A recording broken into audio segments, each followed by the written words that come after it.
Celles et ceux qui regardent parfois le soleil avec une certaine méfiance ne seront nullement surpris, car depuis longtemps, ils soupçonnent ce que la science observe et constate. Le soleil change, il évolue sans cesse, son activité est instable, chaotique sur les bords, et la constance qu'il affiche n'est qu'une façade. Loin d'être un modèle de sérénité à toute épreuve, il serait même, en fait, un astre tout à fait cyclotimique, puisque ses pôles magnétiques ont tendance à se renverser tous les 11 ans. Un événement qui, bien entendu, se fait sentir, c'est-à-dire qu'il est précédé et suivi par des sortes de convulsions, de tremblements, d'éternuements accompagnés d'humeurs odieuses. Ce qui le rend, en dépit de toute l'affection que par ailleurs nous lui portons, parfaitement infréquentable.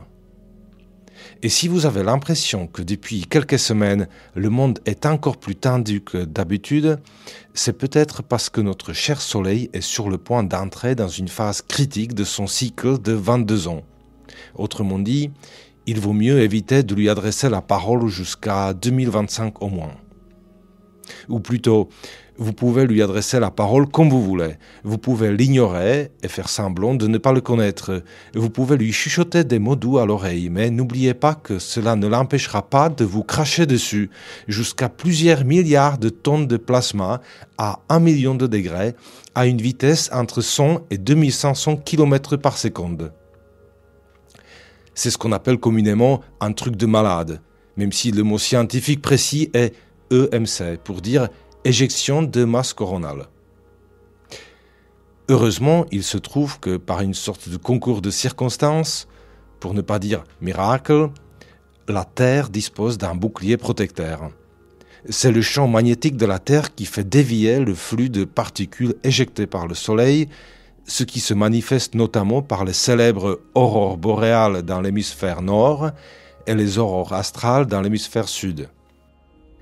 Vous vous demandez peut-être ce qui pourrait bien se passer en cas d'absence ou de dysfonctionnement de ce bouclier magnétique.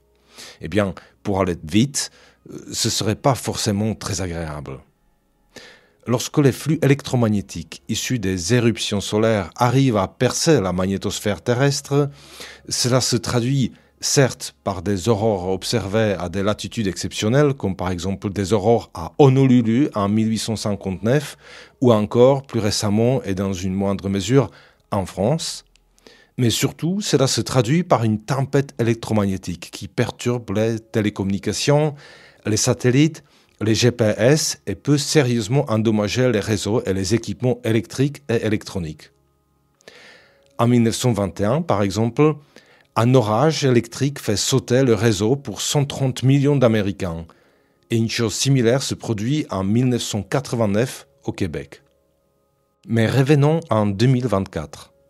D'un côté, nous avons notre mode de vie moderne, occidental, électrifié au point de ne plus pouvoir tirer la chasse d'eau sans solliciter un ordinateur ou un smartphone. De l'autre côté, nous avons le soleil et son humeur imprévisible, potentiellement dévastateur. Car il y a des tempêtes exceptionnelles tous les 20 ans, mais il y en a des plus exceptionnelles encore tous les 150 ans, et à ce qui semble, encore pire tous les 800 ans. Alors, souhaitons à notre chère planète de garder une magnétosphère en forme. Et c'est d'ailleurs l'une des meilleures choses que nous pouvons souhaiter les uns aux autres. Vous avez déjà remarqué qu'il y a des jours où l'humeur exécrable de vos proches, de vos amis ou de vos collègues pénètre profondément dans votre psyché pour la brûler comme si c'était de l'acide? Alors qu'il y a des jours où cela ne fait quasiment aucun effet? Comme si cela passait à côté de vous? Eh bien, c'est à peu près pareil. Souhaitons-nous donc, faute de mieux, une magnétosphère en forme. Et n'oublions pas que le 23 mai 1967, en pleine guerre froide, les systèmes d'alerte états-uniens ont été perturbés par un puissant orage électromagnétique, chose qui a d'abord été interprétée comme un brouillage volontaire de la part des soviétiques et qui a fait quasiment décoller les bombardiers nucléaires de contre-attaque. Alors qu'il s'agissait, comme d'habitude, d'un simple malentendu cosmique.